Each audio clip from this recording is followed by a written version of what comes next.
This program was made possible by contributions to your PBS station from viewers like you. Thank you. I am Mike Galligan with the law offices of Galligan and Newman in McMinnville, Tennessee. I support WCTE, the Upper Cumberland's own PBS station, because I believe it is important to create entertaining TV programs that also promote lifelong learning and understanding. When I support WCTE, I know that I am helping our Upper Cumberland community for generations to come.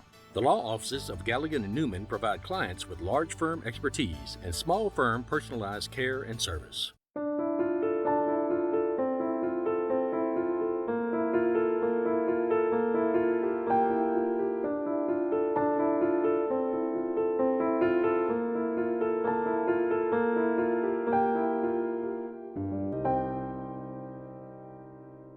In this episode of Where Stories Live, we take a fascinating look into the life and legacy of Todd Matthews of Livingston, Tennessee, and how he went from factory worker to missing persons expert almost overnight.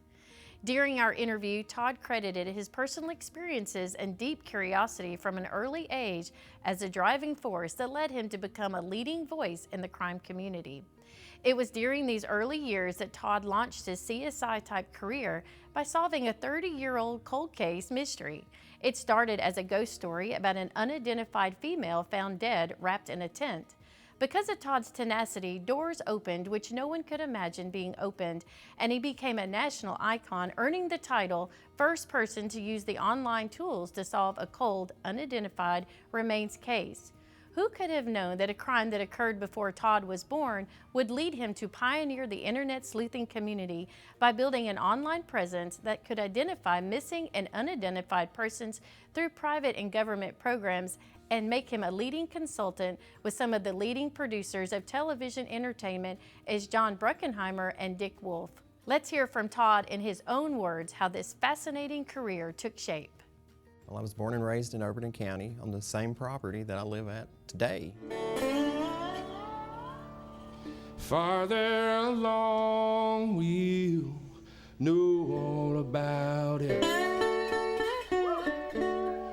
Farther along, we'll understand why. We've had good years for many years now, but there were bad years that we had to deal with death. When I was 2, when my sister died, she died within minutes. My brother was born in the mid-70s, and he probably lived 2 days. How I knew my brother and sister was a name on a tombstone. That's how I knew them. And we mowed the cemetery. That we owned the cemetery. It's a little country cemetery, so I had a physical connection to them because they were there. It was hard, you know. That was where I think a lot of the empathy came from, because I knew what it felt like. That made me not fear death. I wasn't really that fearful of it. I was used to it. I was accustomed to it. So it really didn't surprise me. When I work on the things that I work on now, I already know what it feels like. I already know. So it's not unfamiliar, it's not morbid. It's a process of life that has to be done. I was always a very curious kid growing up, and you know that kind of gets you in trouble, but I was very limited in what I could do. Now, being not very healthy growing up, I was very, very limited. So I always wanted to find a way to break those bounds just a little bit, sneak off, do something I know I'm not supposed to do, but not in a bad way. It might be something that's normal for you, but it was a treat for me.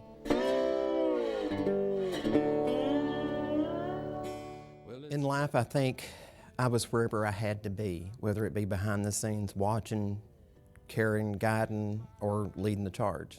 It's just whatever. You heard the term, whatever it takes.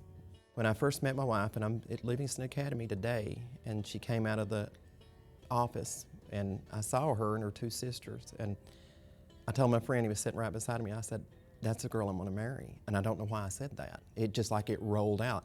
I recognized her, and I don't know how I recognized her, but I knew that was the one, and I don't know how. Don't you think they love? I had a study hall that was, we didn't study. We played cards, we taught. And it was Halloween of 1987, and the girl that was gonna be my wife said, I guess we should talk. She knew too. She told me the story of the tent girl. The tent girl was a Jane Doe that was found by my father-in-law in a canvas tent wrapper That was the name they gave her. It was the only name that she had was Tent Girl. 1968, on the side of the road, murder victim. In the deep dark hills of eastern Kentucky. And that story was, like her, familiar. I felt like I knew it. I had heard that story before. I don't know where from. I was 17. I don't know how I would have known anything about it, but some of the things that I really thought about in the beginning ended up to be true in the end. The Tent Girl, I think there was a series of events that prevented her from being identified. There was no medical examiner system in Kentucky at the time, and actually her case was one of the reasons why they developed one at that point. And she was reported missing in Florida. The family last knew where she was in Florida with her husband and children. And they had relocated to Lexington, Kentucky, so they really didn't know exactly where to report her. So that report never really made it back to Kentucky as it should have been. You assume it did, but it didn't. There was no electronic transfer of data at the time, so Kentucky was looking mostly within Kentucky for a missing person, and a missing person's report in Florida, they would have no reason to connect it to a case in Kentucky that they'd never heard of. That Tent Girl was my college, literally, she was my college. I didn't know it at the time. It was very difficult. It took 10 years of going through the process of these newspaper articles, this and that, and then finally the internet came along, and I could do it instantaneously. I could connect with television stations in Lexington and tempt them to write another story or run it again, do it this way. From the research with the Tent Girl, I learned that it's not always what you read. There are, especially in cases that are older, they don't necessarily know that. I think with the Tent Girl case, originally it was somebody saw a small person, she must be a child. And it's just like it. Sometimes what you read, you think it's gospel, but it's an opinion of a layman. There are cases where the cause and manner of death was suicide, death from a fall. How? How do we know that? We don't know that. Show me how you know that. And then we change it. And suicide is very hurtful for a family. That's a stigma. So to go back and say, okay, you have a cause and manner of death? No, you don't. Sometimes it's better to say undetermined. And it's there I read on a hillside gravestone, said you will never leave Harlan alive.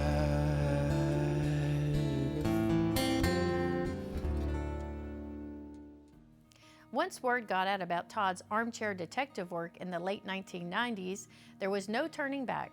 Todd became known as the expert, but more than that, he became known as a person that would have compassion for the family and respect for the missing.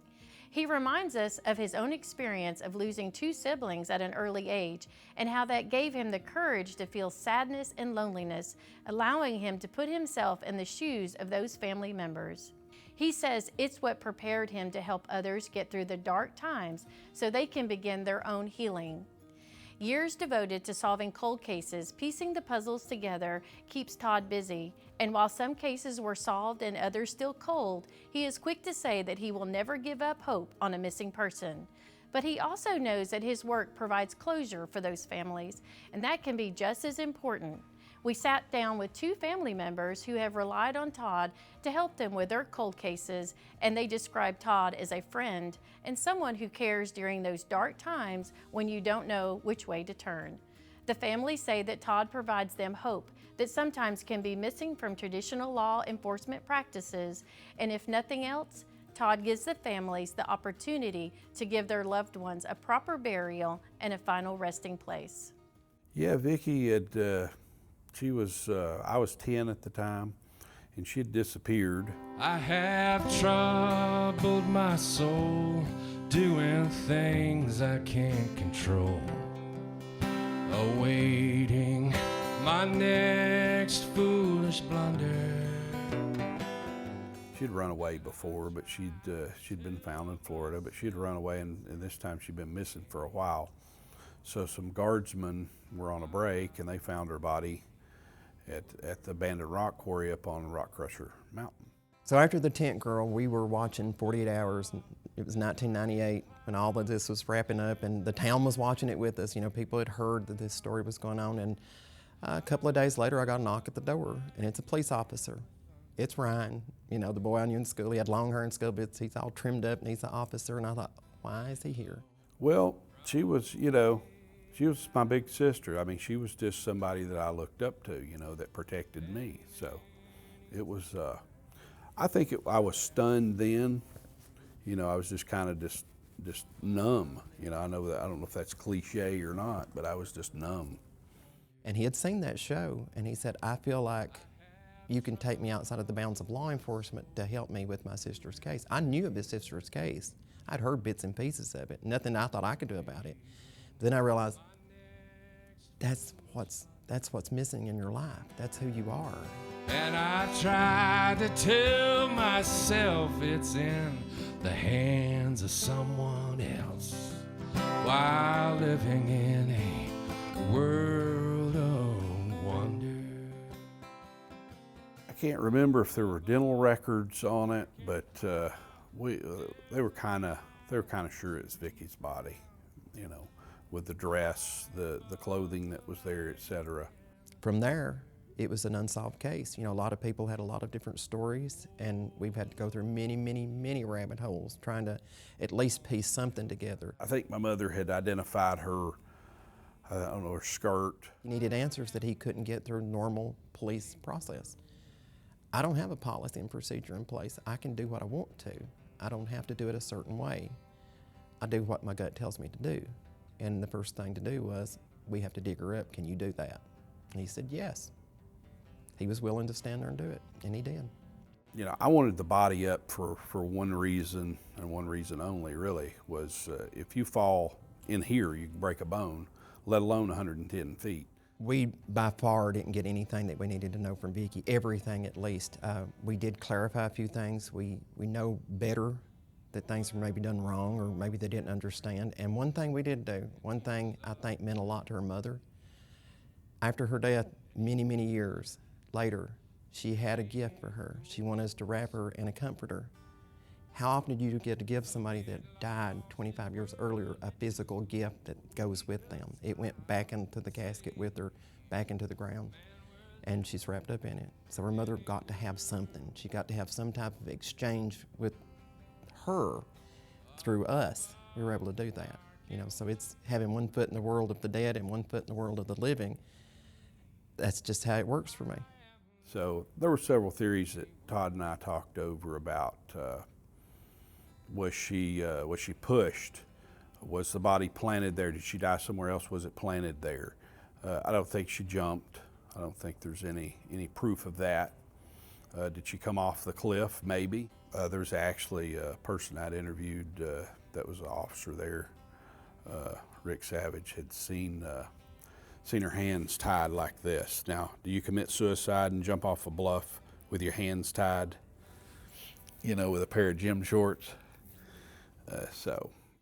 Instead of people asking, what about this, what about that? And I thought, you know what, I'll tell you what I know and what we don't know. So we wrote articles to do that. So I kind of put that out there, and that's what I could do for Vicki. If I can't solve her case, if I can't bring anybody to justice, at least I can put it in a package. I owe Todd a debt that I can't pay. He's the only person that lifted a finger to help me. I don't want him to feel like he couldn't do for his sister what he wanted to do. He did everything he could, and that's fine. Sometimes it has to be enough.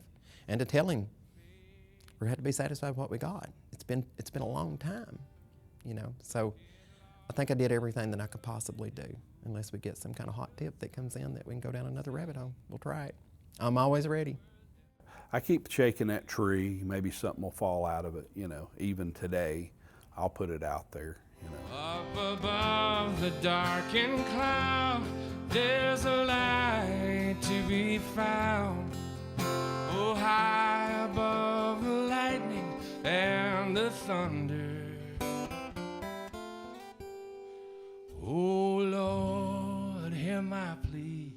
Won't you help my eyes to see? I am living in a world of wonder.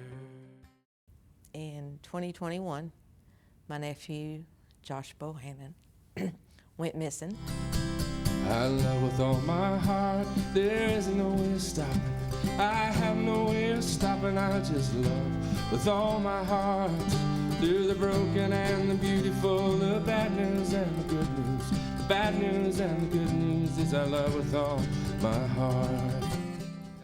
And it was a couple days after he was missing.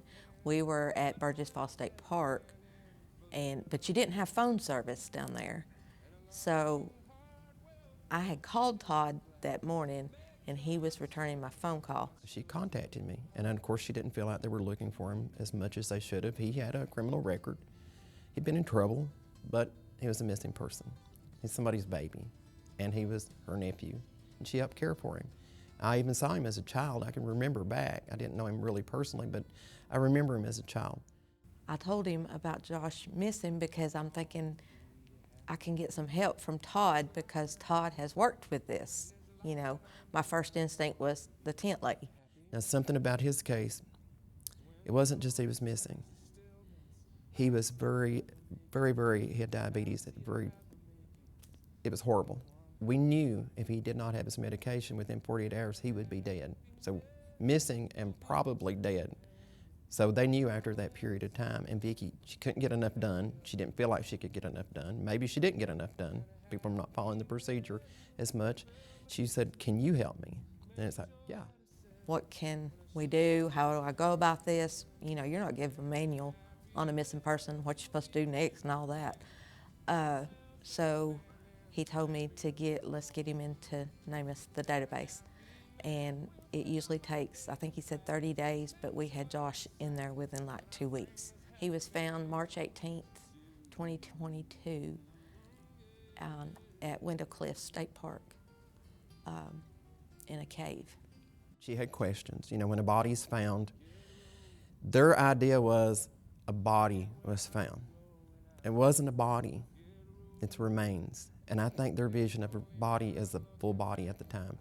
It was partial remains. It was remains that had been out there for a long time. So I don't think they were prepared for what they would have had to have seen. When we got Josh back, I called and asked Todd. I said, I know you know how this works. I want you to go to the funeral home to look at Josh's body. And he did that for us. So we didn't have to do that part. He was there for us. And I don't know what we've done without him. And a happy man will fill my days with gladness, make joy. So helping them through that type of thing, like, here's what's coming next. You know, I don't know exactly what they're personally enduring at the time, but I've seen it with so many people. Like, there's phases of this. You're going to feel this and this and this and this. So I kind of have an idea of where they're going to be going next. And sometimes I introduce them to somebody that has went through something similar that's way down the road and have better accepted what's happened. My thing about it is we may not ever find who did this to Josh, but I would like to bring out the awareness to help another family, not have to go through what we did. Like Vicki says, I don't want this to happen to anybody else. And that's very unselfish. Not everybody does it that way. But Vicki says, even though I had this, nobody should have to feel like this. And what can I do to change it? She's already lost it. And only when I'm looking back, I see the straight and narrow. I see the straight and narrow when I walk a crooked road.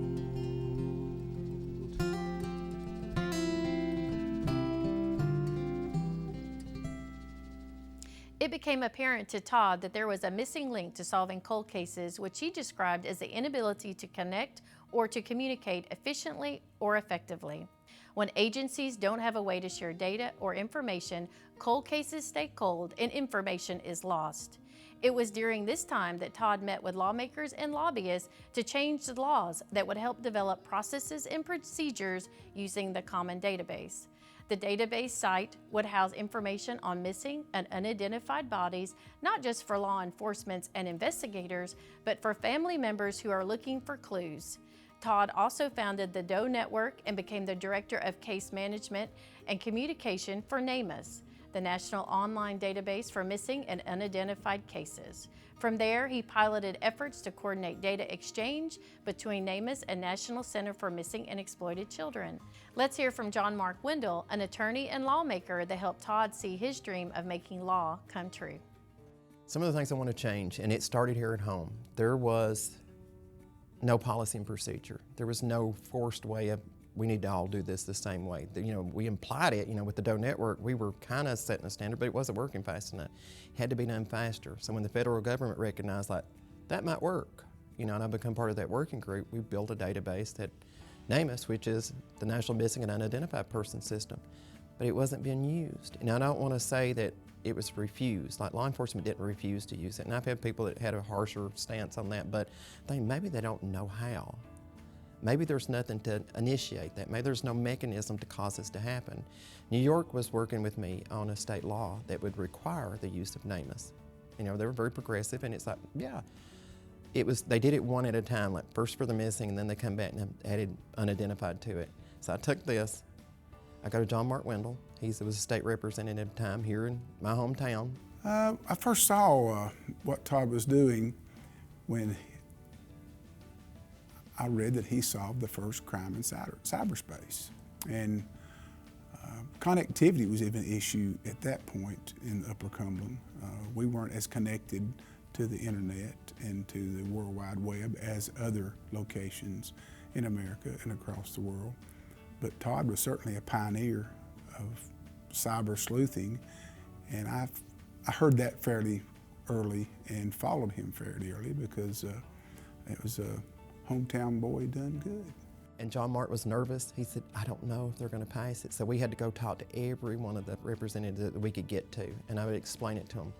The more conservative was, how much is this going to cost us? Well, my answer was, well, you've already paid for it. You bought lunch and somebody else is eating it. Well, that changes everything. And I was there the day the vote came, sweating bullets, because I thought, I'm right here in this chamber. And the lights were going on green, green, green, green, and it's unanimous. I still think there's some apprehension or misunderstanding of what exactly what groups like the one that was supported by the Department of Justice is trying to do. But I mean, we've still got a ways to go. But he's made strides, and I think that there's a lot more we can do to help families stricken with grief to try to resolve that, if we can get the agencies to cooperate. I've literally had cases where a person was missing in one county, found deceased in another, and it'd be decades because they hadn't talked to each other. Maybe they thought they had no reason to talk to each other. Now all we do is talk to each other, I'm afraid. It was very important because the not knowing will eat you alive. Not knowing where he's at, you just sit and wonder. It goes over and over in your head. If he was cold or if we'd ever be able to find him. But that part did give us closure to have a place to go, knowing that where he was finally at. That really did help our family. That's what I want to change next. I want to go back and, 12 states have passed state law since then, using the models that we created in New York and Tennessee. And every time one's solved or we have some resolution, it's a drive to let's do it again. It's of great importance because nobody's, he's kind of standing in the gap. There's not many Todds out there. I still think that they don't, that there's a pushback on working with groups that they don't see as part of they don't carry a badge. I mean, which makes no sense to me. For me, it's a growing process, and now it's a growing old process. And to be able to do that for people, sometimes you have to take a walk in the valley of the shadow of death, but I get to come back. And it's there I read on a hillside gravestone, said you will never leave Harlan alive.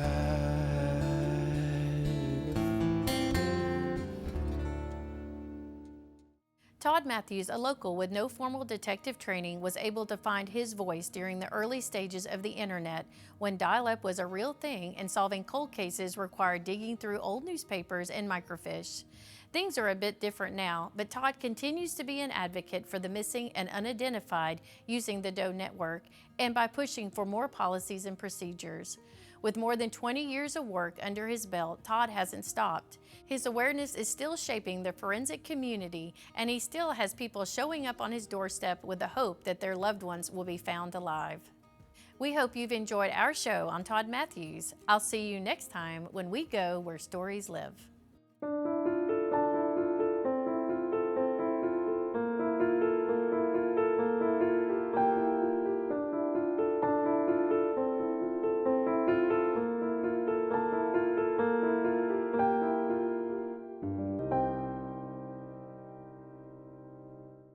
And the sun comes up about 10 in the morning, and the sun goes down, down, down about 3 every day. And you fill your cup, go on and fill it up with whatever bitter brew you're drinking, and you spend your life digging coal from the bottom of your grave.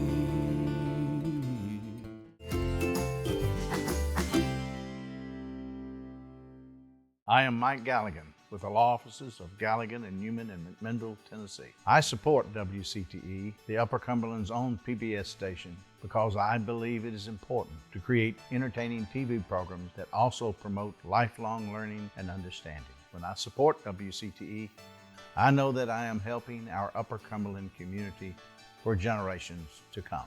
The law offices of Galligan and Newman provide clients with large firm expertise and small firm personalized care and service. This program was made possible by contributions to your PBS station from viewers like you. Thank you.